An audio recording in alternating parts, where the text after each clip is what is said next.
tahun 2018 terjadi gempa dengan kekuatan 7 skala Richter di Lombok. Bencana ini menjadi perhatian nasional, padahal sebenarnya ada bencana yang jauh lebih dahsyat lagi di Lombok. Dan itu terjadi ratusan tahun yang lalu dan tidak banyak orang yang tahu.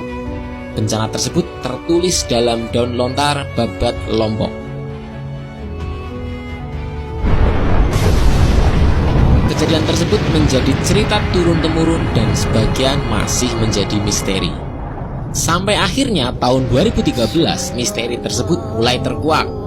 Adalah para ahli gunung api yang diketuai oleh Frank Levin melakukan penelitian di Greenland Kutub Utara dan juga Antartika Kutub Selatan. Faktanya adalah di dua kutub tersebut ditemukan debu sisa-sisa letusan gunung berapi. Padahal tidak ada gunung berapi satupun di daerah kutub. Hal ini mengindikasikan bahwa sisa letusan itu berasal dari letusan gunung berapi yang super dahsyat.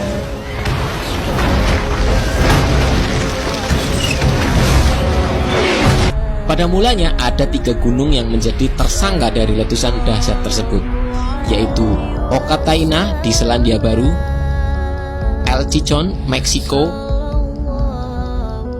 dan Quilotoa, Ekuador. Namun setelah dilakukan uji penanggalan radiokarbon, letusan itu diperkirakan terjadi di tahun 1257 sampai 1258. Dan hasilnya, ketiga gunung tersebut bukanlah gunung yang memuntahkan debu vulkanik sejauh itu. Baru kemudian ketika para ahli tersebut meneliti tulisan pada Babat Lombok, terkuaklah fakta bahwa dulu ada sebuah gunung api besar bernama Samalas. Gunung tersebut ternyata bersebelahan dengan Rinjani dan meletus hebat. Dan sekarang hanya menyisakan sebuah kaldera besar selebar 6-7 km dengan nama Segara Anak.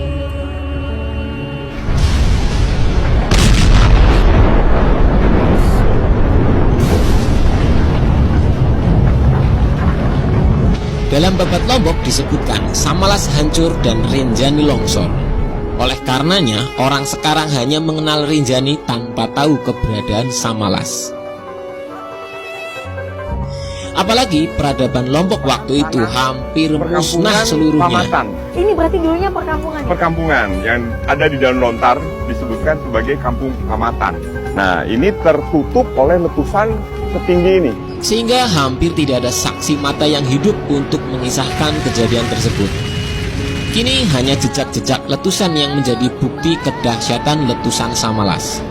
Debu vulkanik yang terhambur bersama aliran piroklastik atau orang kita menyebutnya awan panas pedus gembel mengubur peradaban Lombok, yaitu Kerajaan Pamatan. Pada intinya, kedua babat tersebut menjelaskan terkait dengan Kerajaan Pamatan yang hancur setelah letusan Gunung Api Samalas tahun 1257. Tebing pantai ini adalah tumpukan debu vulkanik yang kini mulai membatu.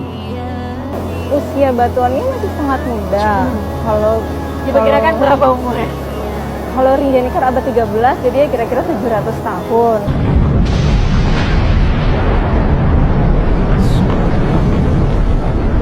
Letusan Samalas berlangsung dalam beberapa hari dan abu vulkaniknya terus menumpuk hingga ketinggian puluhan meter. Menurut para ahli, letusan Samalas masuk skala 7V atau Volcanic Explosivity Index. Dahsyatnya letusan Samalas atau Rinjani terekam jelas dengan batuan-batuan yang ada di sekitar Pulau Lombok. Walau sama-sama di skala 7, namun para ahli menyimpulkan letusan ini lebih besar dari letusan Gunung Tambora yang lokasinya tidak jauh dari Gunung Samalas.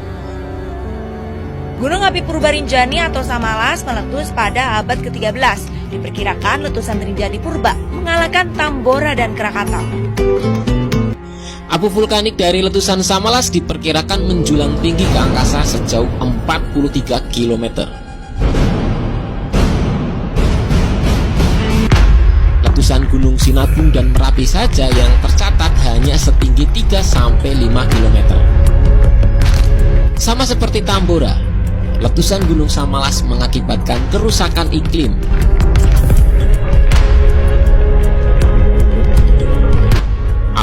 vulkanik ini menyebar ke seluruh penjuru dunia. Di Eropa, abu vulkanik ini menutup sinar matahari yang mengakibatkan suhu turun drastis. Tahun-tahun berikutnya dari kejadian ini, Eropa dilanda wabah kelaparan diakibatkan gagal panen di mana-mana. Bahkan tahun tersebut dikenal dengan zaman es kecil.